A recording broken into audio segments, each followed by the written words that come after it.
I'm John Parsons. I'm the Executive Director of Sustainable Sandhills, and I'm here with Christoph Bauer, the Assistant City Manager from the City of Fayetteville.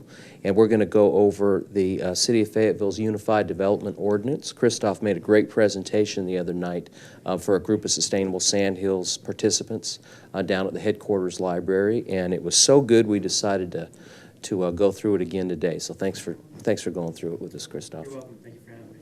So I was going to just jump in here and ask you, why is the city undertaking this Unified Development Ordinance project? Well, and of course, that's the first question that everyone asks. And the slide, we gave an outline, and that's where we started that process is, what's the purpose of the UDO? What are the key process steps? And we'll talk a little bit about the goal, of course. And then we'll get important elements of the UDO, and we'll talk about key challenges and criticisms. But on that first question, really, they did an annotated outline and diagnosis document early in the process where Clarion, our consultant, came into the community. They met with stakeholders, they talked to the city council, they reviewed our current city code. And they basically did what I always try to do, which you got to find out what's the problem you're trying to solve. You'll never be successful if you don't know what problem you're trying to solve first. And these are the 6 things that they came up with, and that's what this slide is about. Basically identifying, we've got to increase user friendliness. If you have a code that's overly complex, that no one can understand, that's a challenge both for the organization and enforcement and the users who are trying to go through the process and do something for our community. So user friendliness was an important part of it. Another one was trying to streamline some of the procedural steps to make things, again, simpler as well and more straightforward. And then, of course, they wanted to modernize the districts and uses. So right now we have some zoning codes or zoning sections which are a little bit difficult. For example, all of our residential sections of the community, all the residential zones, allow multifamily. So we really don't have any single-family zones. That makes it very hard for us from a regulatory standpoint to segregate those uses, to create some separation between this is multifamily and this is single family, and we're going to create environments which are conducive to both, but not allow conflicts between those two. So the new code proposes a special multifamily zones and single family zones which are truly just single family. And then we also wanted to look at important development quality standards. So it's about look and feel of development.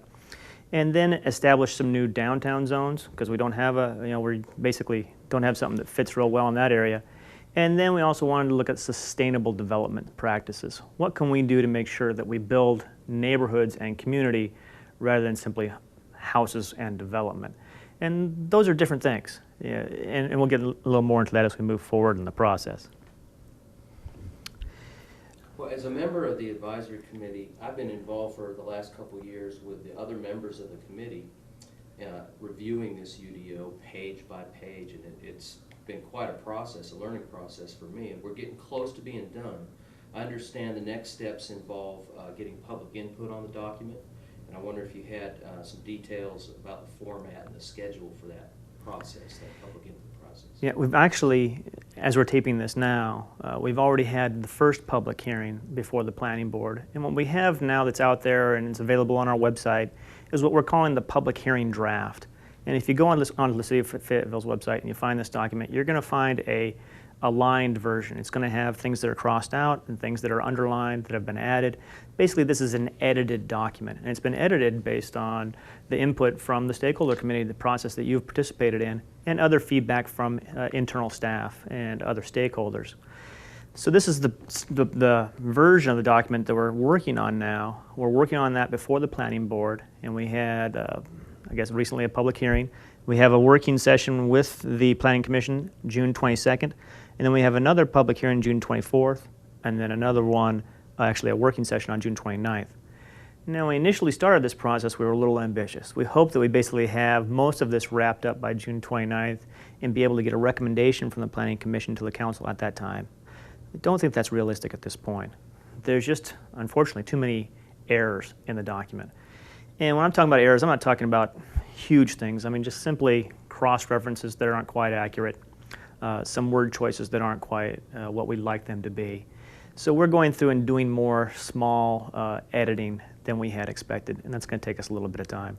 So what we fully expect on June 29th is what we'll get from the Planning Commission is some preliminary response and some recommendations and feedback that then we'll take into creating a more robust and complete document, which we'll be bringing it back to them in late July.